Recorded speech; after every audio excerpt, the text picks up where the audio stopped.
Annyeonghaseyo, my friends. How are you doing? Now, what I want to talk today about is getting around in Korea. Now, as I have mentioned time and time again, the public transportation system here is fantastic. And you really have no need to drive. You can get around anywhere you want to with a train, with a bus, or with the subway. But what if you do want to take that road trip? What if you do want to hire a car and explore Korea? Or better yet, if you want to go to, say, the Philippines or Thailand or Hong Kong, what are you going to do? Well, if you're from the United States and you have your driver's license, it isn't going to do you very much because you need an international recognized permit or license. Now, you have two options. First option is while you're in the United States, march yourself down to the AAA and obtain an international driver's permit. That's what this is. It is $15. It's valid for 1 year, and all you need is your passport. You need a passport photo, and you need your driver's license. You carry your U.S. driver's license and the international driver's permit with you at all times, and you can pretty much drive wherever you'd like to around the world. Now, it's only valid for 1 year, so if you're only going to be here for a year, or you're going to be just traveling for a year, it's a pretty good deal to get. But if you're a long timer like myself here in Korea, there's another option, and I think it's a better option.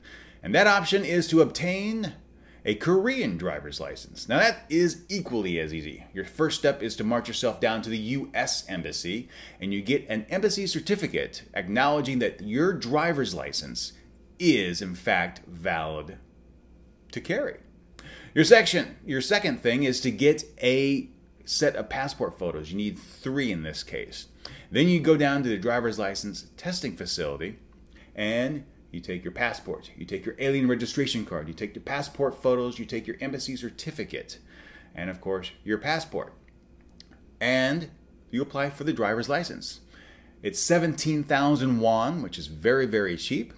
You submit yourself to a physical examination and you take the Korean written exam. Both are very, very easy. And after maybe a few hours, you actually have your Korean driver's license. Now, why is this such a good idea? Well, number one, it's valid for 9 years rather than just 1 year with an international driver's permit. The second thing is that it's valid in 44 countries around the world. So not only most of Asia, but pretty much all of Europe as well, and in the Americas as well. It's not valid in the United States or Canada, but that's no big problem because while you do submit your U.S. license to the Korean government, if you choose to go back to the United States, you can get your license back, or in my case, I'll just ask the U.S. government or the state of Arizona to reissue me a second license. So there you have it. It's very easy and I highly recommend it. If you have any other questions, drop me a comment. We'll see you next time.